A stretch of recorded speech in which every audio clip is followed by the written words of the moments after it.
Halo Gan, ketemu lagi dengan channel Japrel Supriyadi.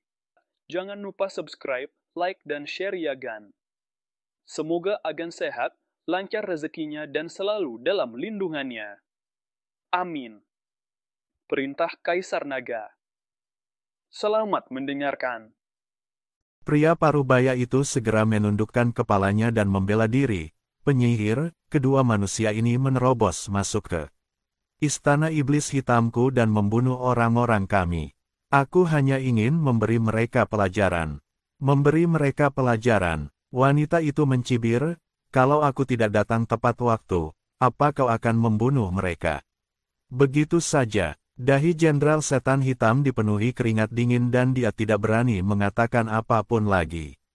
Wanita itu mengabaikannya dan berbalik menatap Chen Ping dan Humazi, lah menatap mereka sejenak, lalu akhirnya berhenti pada Humazi. Kamu bilang ini dulunya wilayah keluarga Humu. Humazi memegangi dadanya dan menggertakkan giginya, lalu berkata, benar sekali. Gunung Jiupan dulunya adalah tempat tinggal kaumku selama beberapa generasi. Sejak kapan gunung ini menjadi wilayah kekuasaan klan iblismu? Wanita itu sedikit mengernyit, seolah sedang berpikir, lalu sesaat kemudian dia menggelengkan kepala dan berkata, Istana Setan Hitamku telah menempati tempat ini selama ratusan tahun, dan aku belum pernah mendengar tentang keluarga. Jika ini benar-benar tanah leluhurmu, mengapa orang-orangmu tidak ada di sini? Mendengar ini, Humazi mengerutkan kening dan berkata, mungkinkah? Mungkinkah klanku sudah hancur? Humazi telah pergi ke surga ke-6, dan telah bereinkarnasi berkali-kali sejak saat itu, dan ribuan tahun telah berlalu. Dia tidak tahu apa yang terjadi pada sukunya. Sekarang mendengar apa yang dikatakan wanita ini, tampaknya bangsanya telah dihancurkan sejak lama. Di alam surgawi ini, sebuah sekte atau keluarga bisa hancur dalam sekejap. Lagi pula, dalam masyarakat di mana yang kuat memangsa yang lemah, cepat atau lambat yang lemah akan dimangsa. Wanita itu terkejut, lalu mengerti dan berkata, mungkin. Pria parubaya itu tak kuasa menahan diri untuk menyela dan berkata, penyihir, Gunung Jiupan awalnya adalah tanah tak bertuan. Mereka hanya mencari alasan untuk memprovokasi klan iblisku.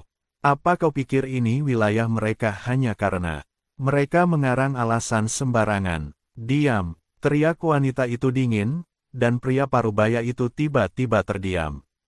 Dia menatap Humazi dan berkata dengan nada yang lebih lembut, namaku Yuyue, dan aku penyihir dari Istana Iblis Hitam. Jika apa yang kau katakan benar, aku bisa mengirim seseorang untuk memverifikasinya. Tapi sebelum itu, kau telah memasuki wilayah iblisku dan membunuh orang-orangku, jadi kau harus memberikan penjelasan. Humazi hendak membalas, tetapi Chen Ping melangkah maju dan berkata dengan tenang, kami tidak membunuh orang tanpa alasan. Orang-orang mulah yang berbicara kasar lebih dulu dan bahkan ingin merenggut nyawa kami. Kami hanya membela diri. Yuyue mengalihkan pandangannya ke Chen Ping, pandangan aneh terpancar di matanya. Dan siapakah kamu? Tanyanya. Chen Ping, kata Chen Ping dengan tenang. Yuyue mengangguk pelan dan hendak bertanya lagi, tetapi pria parubaya itu tak kuasa menahan diri dan berkata, dengan marah, penyihir, kenapa repot-repot bicara dengan mereka? Kedua orang ini jelas-jelas ada di sini untuk memprovokasi kita. Kenapa tidak tangkap saja mereka dan jadikan contoh? Chen Ping meliriknya dan tiba-tiba tersenyum, sepertinya pelajaran barusan tidak cukup. Sebelum dia selesai berbicara, sosoknya tiba-tiba menghilang. Murid Yuyue menyusut, dan dia secara tidak sadar ingin menghentikannya, tetapi sudah terlambat. Engah, dengan kilatan cahaya pedang, lengan kanan lelaki parubaya itu terpotong di bahu, dan darah mengucur deras. Pria parubaya itu menjerit dan mundur beberapa langkah, wajahnya sepucat kertas. Pria parubaya itu menutupi lengannya yang berdarah dan patah, gemetar kesakitan, dan menatap Chen Ping dengan mata penuh kebencian dan ketakutan. Dia benar-benar tidak mengerti bagaimana seorang kultivator tingkat 6 di alam abadi yang terpencar bisa melesat. Dengan kecepatan dan kekuatan yang begitu mengerikan. Dia jelas telah mengaktifkan energi sihirnya untuk melindung tubuhnya, tetapi dia bahkan tidak bisa melihat gerakan pedang lawan. Kau berani menyakitiku. Suara lelaki parubaya itu serak, urat-urat di dahinya menyembul. Kau potong salah satu lenganku hari ini, perseterua. Ini tak terdamaikan. Chen Ping menyimpan pedangnya dan berdiri, lalu berkata dengan dingin, kalau kau tak punya kekuatan, cara terbal adalah diam. Kalau kau berani bersuara lagi, lain kali bukan lenganmu yang akan dipenggal, melainkan kepalamu. Kalimat itu sederhana, tetapi mengandung tekanan yang tak terbantahkan. Pria parubaya itu tanpa sadar menutup mulutnya, tenggorokannya bergemuruh, dan tak berani mengucapkan sepatah kata pun. Dia jelas bisa merasakan bahwa niat membunuh yang samar-samar dalam diri Chen Ping bukanlah lelucon. Pada saat ini, Yu Yue berbicara perlahan, suaranya sedingin batu giok, tetapi dengan kekuatan menembus yang aneh. Mundur, wajah lelaki parubaya itu berubah pucat dan biru, dan rasa sakit yang hebat di lengannya yang patah membuatnya hampir tidak dapat berdiri. Namun, saat menghadapi perintah sang penyihir, dia akhirnya menggertakkan giginya, melotot ke arah Chen Ping dengan penuh kebencian, terhuyung mundur ke samping, menutupi lukanya dan mengalirkan energi sihirnya untuk menghentikan pendarahan. Yu Yue kemudian mengalihkan pandangannya ke Chen Ping. Matanya berwarna ungu tua, seolah mengandung langit berbintang yang tak berujung. Ada rasa ingin tahu dan kesungguhan di matanya saat ia menatap Chen Ping. Ketika Chen Ping bergerak tadi, bahkan dia tidak bisa melihat gerakannya dengan jelas. Dia hanya melihat kilatan cahaya, keemasan, dan lengan pria parubaya itu jatuh ke tanah. Tahukah kamu, lelaki parubaya itu telah mencapai alam abadi duniawi tingkat kedua, dan dianggap sebagai petarung terhebat bahkan di istana kejahatan hitam. Kau baru berada di tingkat ke-6 alam abadi Sanxian, tapi kau punya kekuatan tempur yang luar biasa. Aku agak terkejut. Yu Yue sedikit membuka bibir merahnya, dan nadanya tak bisa menunjukkan apakah ia senang atau marah. Biasa saja, aku belum mengerahkan seluruh kekuatanku, kata Chen Ping dengan rendah hati. Namun di mata Yu Yue, kerendahan hati ini hanyalah sebuah pamer. Hu Mazi menyaksikan dari samping dengan takjub. Tadinya ia berpikir betapa hebatnya Chen Ping membunuh seorang lelaki tua tingkat pertama Dewa Bumi, tetapi ia tidak menyangka bahwa menghadapi seorang kultivator iblis tingkat kedua Dewa Bumi, Chen Ping benar-benar bisa mematahkan lengan kultivator itu hanya dengan satu gerakan. Kekuatan ini terlalu menakutkan. Dia diam-diam menarik lengan baju Chen Ping dan berbisik, penyihir ini sepertinya sulit dihadapi. Haruskah kita berhenti? Selagi masih unggul, Chen Ping tidak menoleh ke belakang, tetapi hanya melirik ke sekeliling.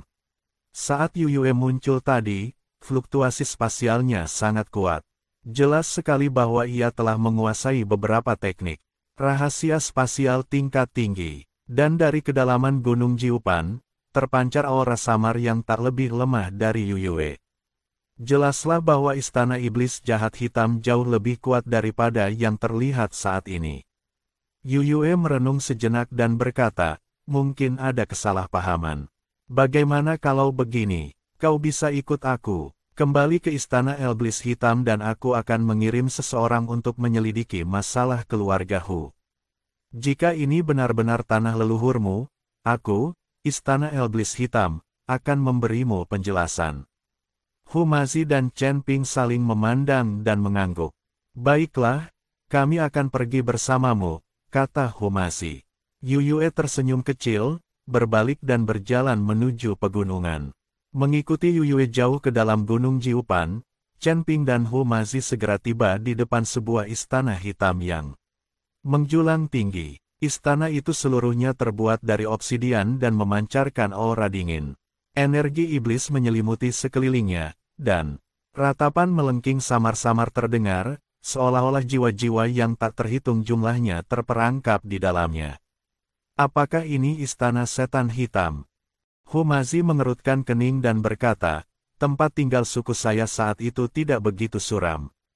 Yuyue berkata dengan tenang, metode kultivasi ras iblis berbeda dengan ras manusia, jadi lingkungannya pun secara alami berbeda. Dia melambaikan tangannya, gerbang istana perlahan terbuka, dan aura iblis yang kuat menyerbu ke arahnya.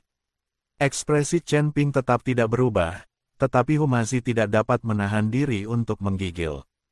Pada saat ini, tiba-tiba 4 pendeta yang memegang tombak dan mengenakan baju besi hitam bergegas keluar dari istana. Terlebih lagi, jaring hitam besar langsung menutupi Chen Ping dan Humazi.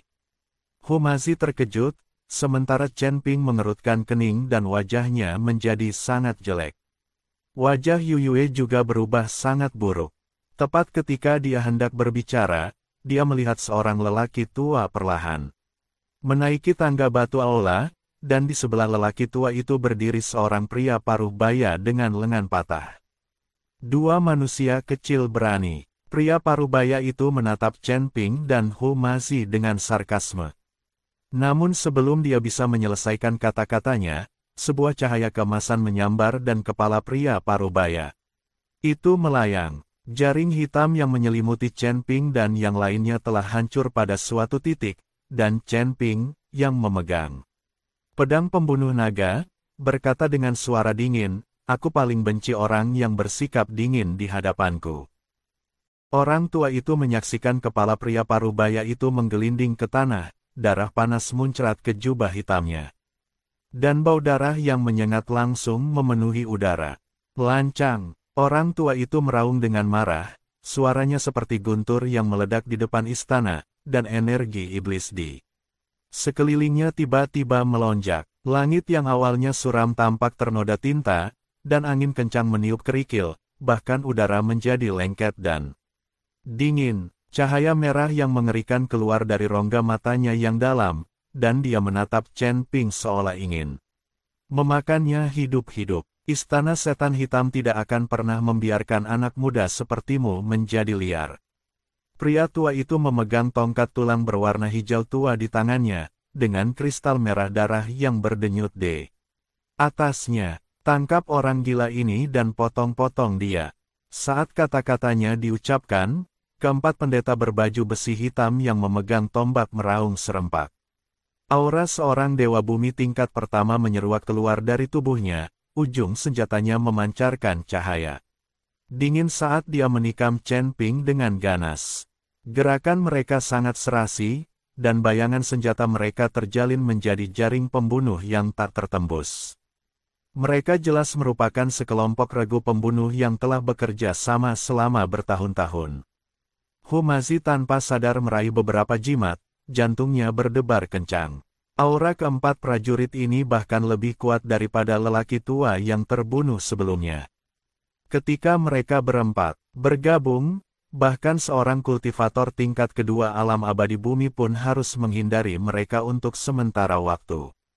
Akan tetapi, tidak ada tanda-tanda kepanikan di wajah Chen Ping. Tepat saat ujung pistol hendak menyentuh kerahnya, dia bergerak. Tak ada momentum yang mengguncang bumi, bahkan tak ada gerakan yang nyata, hanya cahaya pedang keemasan yang cemerlang bagaikan fajar, menyambar langit dan bumi yang redup. Engah, engah, engah, engah. Keempat bunyi itu nyaris berkesinambungan, setajam suara memotong tahu. Humazi bahkan tidak bisa melihat bagaimana Chen Ping menghunus pedangnya, ia hanya melihat kilatan cahaya keemasan di depan matanya. Detik berikutnya, kepala keempat pendeta berbaju besi hitam itu jatuh ke tanah bagaikan buah masak, dan darah menyembur keluar dari dada mereka bagaikan 4 air mancur, mewarnai anak tangga batu giok putih di depan istana. Menjadi merah, 4 mayat tanpa kepala bergoyang dan jatuh ke tanah dengan suara keras. Tombak di tangan mereka mengeluarkan suara berdenting, yang sangat keras di tengah alun-alun yang sunyi. Waktu seakan berhenti pada saat ini. Tangan lelaki tua yang memegang tongkat tulang itu membeku di udara, kemarahan di wajahnya berubah menjadi Keheranan yang tak dapat dipercaya. Keempat prajurit itu adalah orang-orang kepercayaannya yang telah mengikutinya dalam pertempuran selama bertahun-tahun. Kekuatan mereka telah mencapai kesempurnaan dan mereka mampu menghadapi musuh bahkan di tingkat kedua. Alam abadi bumi. Tapi sekarang, mereka mati tanpa menyentuh ujung pakaian lawan mereka. Dia bahkan tidak melihat dengan jelas dari arah mana pedang Chen Ping datang. Chen Ping perlahan menyimpan pedangnya, dan noda darah di pedang pembunuh naga langsung menghilang kembali ke penampilannya yang kuno dan tanpa hiasan. Dia mengangkat matanya untuk menatap lelaki tua itu, tatapannya setenang kolam dingin tanpa dasar, dan tidak ada emosi dalam suaranya. Saya sangat marah. 4 kata sederhana ini membuat lelaki tua itu merasa kedinginan, seolah-olah ia sedang ditatap oleh ular berbisa. Sejak aku menginjakkan kaki di Gunung Jiupan, selalu saja ada orang yang mencoba mencari masalah denganku. Chen Ping berjalan mendekati lelaki tua itu selangkah demi selangkah. Setiap kali melangkah, tanah bergetar pelan, dan tekanan tak terlihat menyebar seperti air pasang.